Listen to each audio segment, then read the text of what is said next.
अस्सलामुअलैकुम वरहमतुल्लाहि वबरकातुहू। जीअं त अॼु असां पढ़ंदासीं सिंधी पहिरियों किताब जे हवाले सां पढ़ंदासीं, जंहिंखे असां लीडर बि चवंदा आहियूं। उनजो जेको पहिरियों सबक़ु आहे उनखां असां शुरूआति कंदासीं। सबक़ु पहिरियों, गीत धणीअ जा गॾिजी ॻायूं। गीत धणीअ जा गॾिजी ॻायूं, जोतो थधिड़ा मींहं वसाए, बाग़नि में जो अंब पचाए, वेस गुलनि खे जो पहराए, अन्न पचाए गाह उपाए, अर्श में जो तारा टिमकाए, ते मालिक के सभु सारायूं, गीत धणी जा गॾिजी ॻायूं। हे जेको बेत आहे हिनखे असां हमद चवंदा आहियूं। जेको बेत हूंदो आहे असां उन मश्क कंदासीं उन सबक़ जी। जेका हेठां हे मश्क आहे, त मश्क में जेको पहिरियों जेको सुवालु आहे असांजी मश्क आहे। मश्क जो जेको सुवालु आहे त ॿारनि खे ॿुधायो त अल्लाह साईं जे साराह में चयल बेत खे हमद चइबो आहे। हिकिड़ो हूंदो आहे बेत हूंदो आहे, हमद हूंदो आहे, ॿिए खे असां नात चवंदा आहियूं। हमद जेको हूंदो आहे उहो अल्लाह तबारक व तआला जे शान में जेका साराह हूंदी आहे उनखे असां हमद चवंदा आहियूं। हीउ जेको असांजो जेको सबक़ु पहिरियों बेत आहे इहो असांजो हमद आहे, जेको अल्लाह ताला जी तारीफ़ में आहे उनखे असां हमद चवंदा आहियूं। उनखां पोइ ॿियो जेको सुवालु आहे उनजो ॿारनि खे बेत सुर ऐं लय सां पढ़ी ॿुधाए ऐं यादि कराइजे। जेको बेत हूंदो आहे उहो थोरो माना तरतीब सां ऐं सुर सां पढ़ाइजे।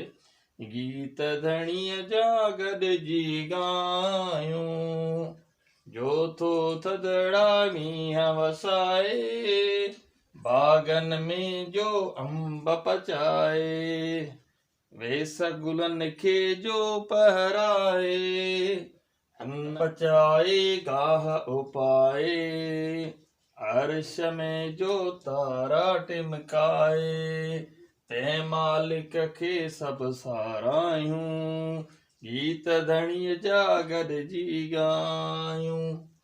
ईअं जीअं जेको आहे असांजो ॿियो सुवालु आहे उहो थोरो सुर सां पढ़णो आहे।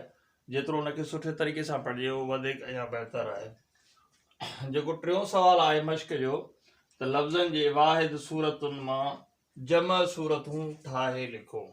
हाणे जेको असांजो हीउ बेत आहे हमद आहे, जेको सबक़ु पहिरियों आहे, उन में असां वटि जेके काफ़ी जेके लफ़्ज़ आहिनि उन्हनि जूं हिकिड़ियूं आहिनि वाहिद सूरतूं ऐं ॿियूं आहिनि जम सूरतूं। जेके वाहिद आहिनि उन्हनि खे बि असां लिखंदासीं, उन्हनि जी जम सूरतूं बि लिखंदासीं। जीअं हिन पासे असां लिखियूं आहिनि वाहिद सूरतूं लिखियूं आहिनि, हिन पासे असां जम सूरतूं लिखियूं आहिनि। जीअं गीत आहे, गीत माना जेको वाहिद जेको असां हिक खे चवंदा आहियूं, ऐं जेको जम हूंदो आहे उहो हिक खां वधीक जेके शयूं हूंदियूं आहिनि असां उनखे जम चवंदा आहियूं।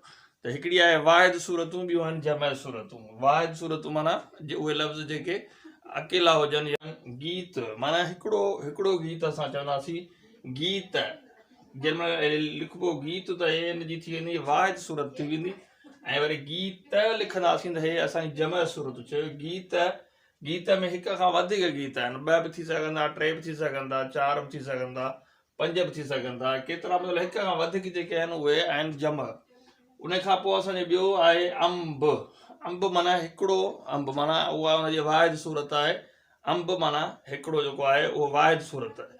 उन खां पोइ आहे अंब, उन जूं आहिनि जम सूरत, मतिलबु हिक खां वधीक, ॿ टे चारि पंज या केतिरा बि हिक खां वधीक जेके आहिनि उहे अंब, उहे हुनजी जम सूरतूं थींदियूं। उन खां पोइ आहे वेस। वेस जेको असां हिन मतिलबु वॻो चवंदा आहियूं या कपिड़नि खे चवंदा आहियूं वेस जेके हूंदा आहिनि उहे वेस आहिनि। वेस मतिलबु हिकिड़ो वेस। ऐं उन खां पोइ आहे वेस। वेस माना घणा, माना जम सूरतूं थी वेंदियूं। उनजी जम सूरत आहे वेस, ऐं उनजी जेका आहे वाहिद सूरत आहे उहा आहे वेस माना हिकु वेस। खां पोइ असांजो लफ़्ज़ आहे गुल। गुल माना हिकिड़ो गुल। गुल माना घणा गुल। गुल जेको आहे उहा हाणे वाहिद सूरत आहे। गुल जेको आहे उहो हुन जम सूरत आहे। उन खां पोइ आहे अर्श। अर्श माना हिकिड़ो जेको हूंदो अर्श, ऐं अर्श माना घणा अर्श, मतिलबु अर्श जेको आहे उहो वाहिद सूरत आहे। अर्श माना उनजी जम सूरत आहे। उन खां पोइ आहे बाग़। बाग़ माना हिकिड़ो बाग़, इहा वाहिद सूरत आहे। बाग़ माना जम सूरत आहे उनजी, हिक खां वधीक बाग़, ॿ या टे या चारि या केतिरा थी सघंदा। उन खां वाहिद सूरत आहे तारो, ऐं उनजी जम सूरत आहे तारा माना घणा तारा। तारो माना हिकिड़ो तारो, तारा माना घणा तारा। ऐं इंशाअल्लाह कोशिशि कंदासीं वधीक जेको बि सबक़ु ॿियो हूंदो उनजी असां ईंदड़ वीडियो में तव्हांखे उनजी जेका आहिनि मश्क ॿुधाईंदासीं।